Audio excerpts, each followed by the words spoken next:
Assalamualaikum and hi everyone. Today I will presenting question number 1 from the topic statement of cash flow. In this question, we are required to identify the type of cash flow activity involved in several transactions. As we know, there are 3 main categories of cash flow activities: operating, investing, and financing activity. Each of these categories represent different movements of cash within a business. First, cash received on sale of investment is classified as an investing activity. This is because the transaction involves the sale of long-term investment, such as a share or bonds, which provides cash inflow to the companies. Next, cash received from the disposal of plant and machinery is also considered an investment activity. This is because plant and machinery are not current asset, and when they are sold, the company receives cash from the disposal. Both of these transactions affect the company investment in long-term asset. Thirdly, repayment of long-term borrowing by cash is a financing activity. This transaction shows that the company is using cash to pay back its long-term debts. Financing activity are related to cash movements between the companies and its creditors or shareholders.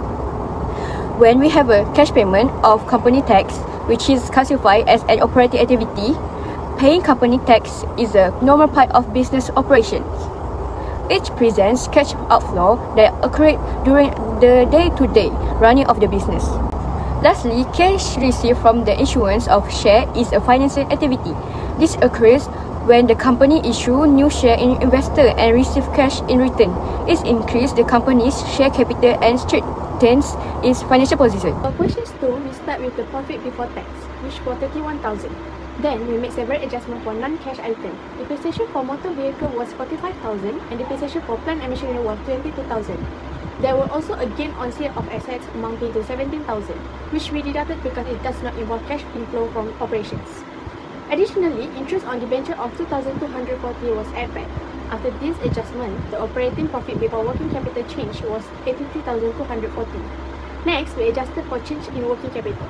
Inventory decreased by 5,000, which increased cash. Account receivable increased by 20,000, which decreased cash. Account payable increased by 2,000, which increased cash. Bank overdraft increased by 2,000, which also increased cash. After this adjustment, cash generated from operation amounted to 72,240. Then we deducted interest paid of 2,240 and income tax paid of 10,000, resulting in net cash from operating activities was 60,000.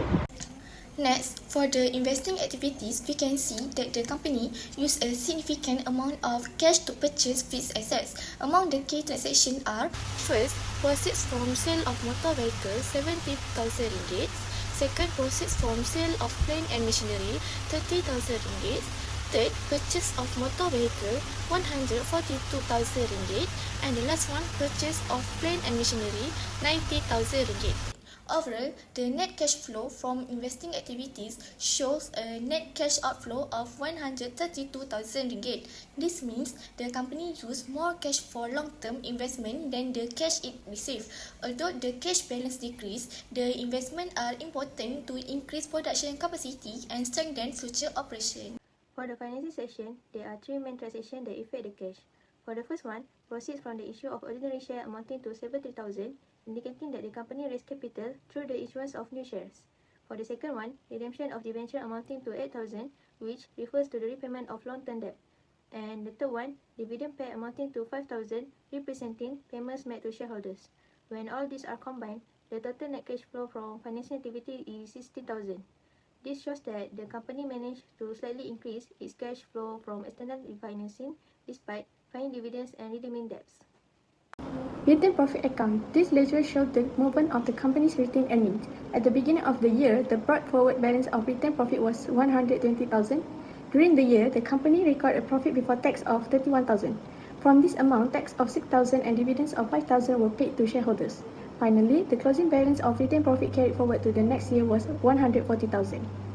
Second, motor vehicle account. This ledger records the movement of motor vehicle assets. The opening balance for the year was 180,000.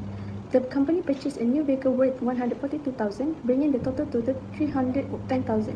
During the year, one vehicle with an original cost of 80,000 was disposed of. Thus, the closing book value of motor vehicle at the end of the year was worth 230,000.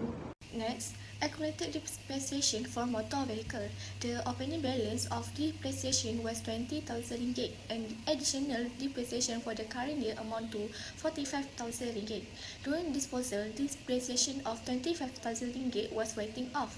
Finally, the accumulated depreciation balance at the end of the year is 40,000 ringgit. Next, plant and machinery account. The opening balance was 200,000 ringgit and new purchase worth 90,000 ringgit were recorded. One asset costing 40,000 ringgit was disposal of, resulting in a closing balance of 250,000 ringgit at year end. Next, accumulated depreciation for plant and machinery. The opening balance was 15,000 ringgit and the depreciation for the current year was 22,000 ringgit. Depreciation of 12,000 ringgit was removed during the disposal of an asset. Therefore, the accumulated depreciation balance at the end of the year is 25,000 ringgit. Next, disposal account for motor vehicle. This ledger shows how the gain on disposal of the vehicle was determined. The original cost of the vehicle was 80,000 and the accumulated depreciation was 25,000. The vehicle was sold for 70,000. Therefore, the company recorded a gain on disposal of 50,000. Next, disposal account for plant and machinery. This ledger shows the disposal of plant and machinery. The original cost was 40,000 and the accumulated depreciation was 12,000. The machinery was sold for 30,000. Thus, the company recorded a gain on disposal of 2,000. And the last one is tax payable account. This ledger shows the tax payable by the company. The opening balance was 9,000 and the current year's tax expenses was 6,000. During the year, the company made tax payments totaling 10,000 ringgit Malaysia.